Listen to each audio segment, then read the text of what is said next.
পিতামাতার সাথে কীরকম আচরণ করা উচিত? পিতামাতার সাথে অত্যন্ত সুন্দর সুলভ আচরণ করা উচিত, যাতে তারা কষ্ট না পায়। এমনভাবে আচরণ করা উচিত যে আচরণ দেখেও তারা কষ্ট না পায়। আল্লাহ রাব্বুল আলামিন বলেছেন যে পিতামাতার সাথে উচ্চস্বরে কথা পর্যন্ত বলো না, তাদের সাথে খারাপ আচরণ করো না, তাদেরকে তারা কষ্ট পায় এমন কোনো রকম উদ্যোগও নিও না তোমরা। যেই কাজটা আমি হারাম করে দিয়েছি ওই কাজটা যদি তারা করতে বলে সেই কাজটা করবে না। যদি আমি হালাল করে থাকি এমন কোনো কাজ তারা বলে সেই কাজটা তোমরা নিষেধও করো না, কারণ তারা কষ্ট পাবে। তুমি ছোট থাকার সময় তোমার অনেকগুলো আবদার সে পূরণ করে দিয়েছে, যে আবদারগুলো তুমি অনিচ্ছাকৃতভাবেই করেছো, আন্দাজেই করেছো, তার সাধ্য ছিল না, তবুও সে অনেক কষ্ট করে অনেক পরিশ্রম করে তোমার জন্য সেই আবদারগুলো পূরণ করে দিয়েছে। তোমার খেলনা দরকার, তুমি খেলনার জন্য বায়না করেছো, কিন্তু তোমার পিতার এমন কামাই ছিল না, এমন রোজগার ছিল না যে রোজগারের মাধ্যমে তোমার সেই খেলনাটা আনতে পারবে। কারণ যে টাকা রোজগার করতো সে টাকায় তোমার ফ্যামিলির খরচ লেগে যেত এবং সে একটু নাস্তা পানি করতো সে টাকা। তিনি সেই তোমার আবদারের কারণে, খেলার আবদারের কারণে সে একবেলা না খেয়ে সে ওই টাকাটা বাঁচিয়ে তোমার খেলনার ব্যবস্থা করে দিয়েছে। আজ তুমি বড় হয়ে গেছো, অথচ তুমি এখন সেই বাবা মাকে চিনতে পারতেছো না। তুমি বাবা মাকে অসন্তুষ্ট করতেছো কারণ একমাত্র বউয়ের জন্য। না বন্ধুগণ আমার, বউয়ের সাথে খারাপ আচরণ করা যাবে না, এটা ঠিক আছে, কিন্তু বউকে বোঝাও যেন বাবা মার সাথে তারা খারাপ আচরণ না করে, বাবা মার সাথে যেন সেই ব্যক্তি ভালো আচরণ করে এবং তুমিও যেন তাদের সাথে উত্তম আচরণ করো। আল্লাহ রাব্বুল আলামিনের কাছে চাও যেন আল্লাহ রাব্বুল আলামিন তোমাদেরকে সেই তৌফিক দান করেন।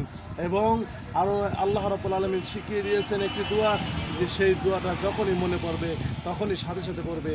পিতামাতা যদি জীবিত থাকে তাও পড়বে, পিতামাতা যদি মৃত হয়ে থাকে তাও পড়বে।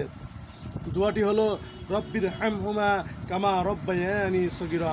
আল্লাহ রাব্বুল আলামিন শিখিয়ে দিয়েছেন, হে দুনিয়ার মানুষ, তোমরা আমি দোয়া শিখিয়ে দিলাম, এই দোয়াভাবে আমার কাছে তোমরা দোয়া করো। এই দোয়াটার অর্থ হলো, হে আল্লাহ, আমার পিতামাতা আমাকে ছোটোবেলায় যেরকম রহম করেছেন, তুমি আল্লাহ তাআলা তার চাইতে বেশি রহম তুমি আমার পিতামাতার প্রতি করে দাও। এইভাবেই আল্লাহর কাছে প্রত্যেকটা নামাজের পর, ফরজ নামাজের পর, সুন্নত নামাজের পর সব সময় আপনার পিতামাতার জন্য আপনি দোয়া করবেন।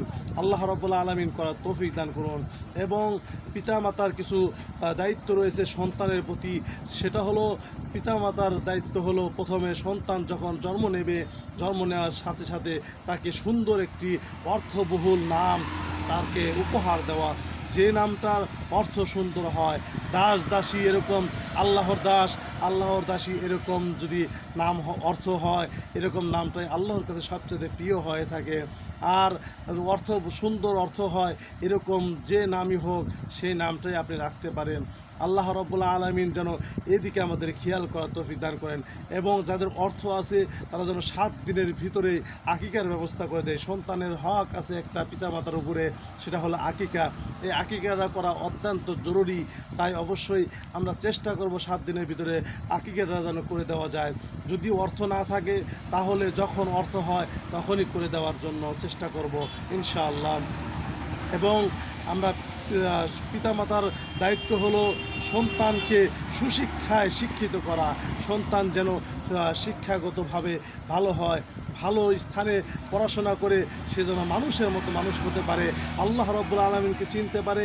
প্রিয় নবী সাইয়্যিদুনা মুহাম্মদুর রাসূলুল্লাহ সাল্লাল্লাহু আলাইহি সাল্লাম আমাদের বিশ্ব নেতা, তাকে চিনতে পারে, তার আদর্শ যেন সে লালন করতে পারে এবং তাকে মেনে আল্লাহ রাব্বুল আলামিনের জান্নাত কামাই করতে পারে। সে নিজেও যেন জান্নাতে যেতে পারে এবং আপনাকে যেন জান্নাতে যাওয়ার রাস্তাটা সহজ করে দিতে পারে। এইদিকে আমরা খেয়াল করব। আল্লাহ রাব্বুল আলামিন যেন সেদিকেও আমাদের তৌফিক দান করেন।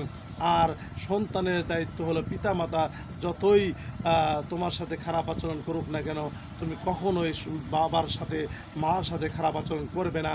কারণ হলো, পিতামাতা এমনই একজন ব্যক্তিত্ব ছিলেন, তারা তোমার ছোটোবেলায় তুমি অনেক অন্যায় করেছো, যে অন্যায়গুলো অন্য কেউ সহ্য করতো না, পিতামাতা দেখে তারা অনেক সহ্য করেছে, সেগুলাকে তোমার সংশোধন করে দিয়েছে। অনেক সময় তারা দেখেও না দেখার ভান করে চলে গেছেন এবং পরবর্তীতে সেই কাজগুলো সংশোধন করে দিয়েছেন যেন তোমরা সেই কাজগুলো আর দ্বিতীয়বার না করো। এইভাবে তোমাদের যে জীবন গড়ার প্রথম লাইনগুলো, প্রথম ধাপগুলো যে পিতামাতা আল্লাহ রাব্বুল আলামিন তোমাদেরকে দান করেছেন, সেই পিতামাতাই তোমাদেরকে দেখভাল করেছেন দুনিয়ার বুকে। আর এই পিতামাতা এমনই একজন ব্যক্তিত্ব, তারা নিঃস্বার্থভাবে ভালোবাসে। তুমি অন্য কোথাও এত ভালোবাসা পাবে না যে ভালোবাসাটা নিঃস্বার্থ। তুমি অর্থ সম্পদ দেবে না, তারপরও তোমাকে বাবা মা ভুলে যাবে না। তাই অথচ এখানে বাবা মার প্রতি আমরা অনেক অন্যায় জুলুম অবিচার করে থাকি। অবশ্যই আমাদের এদিকে খেয়াল রাখতে হবে। আল্লাহ রাব্বুল আলামিন যেন আমাদের তৌফিক দান করেন, বাবা মার সাথে যেন কোনো সময় অবিচার আমাদের না হয়ে যায়, বাবা মার সাথে উত্তম আচরণ যেন আমরা করতে পারি। আল্লাহ রাব্বুল আলামিন তৌফিক দান করেন। এবং পিতামাতারও এদিকে খেয়াল রাখতে হবে যে পিতামাতার সম্পত্তি আছে, আমরা দুই সন্তান, তার আমাদের পিতা যদি এই দুই সন্তানকে দু চোখে দেখে তাহলে কিন্তু আমাদের জীবন শেষ হয়ে যাবে।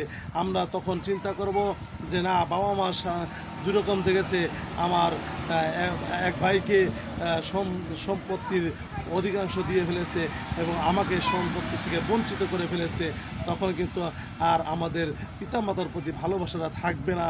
এইদিকে খেয়াল রাখতে হবে, পিতামাতারও খেয়াল রাখতে হবে যেন সম্পত্তি যেন দুই সন্তানকে বা তিন সন্তানকে বা চার সন্তানকে, যে কয়জন সন্তানই হোক না কেন, সব সন্তানকে সমানভাবে ভাগবরণ করে দেওয়া যায় এবং তাদেরকে যেন এক চোখে দেখা যায়। এই এক চোখে আপনি তেল বেচলেন আর এক চোখে নুন বেচলেন, এটা হবে না, দুই চোখেই সমান বেচতে হবে।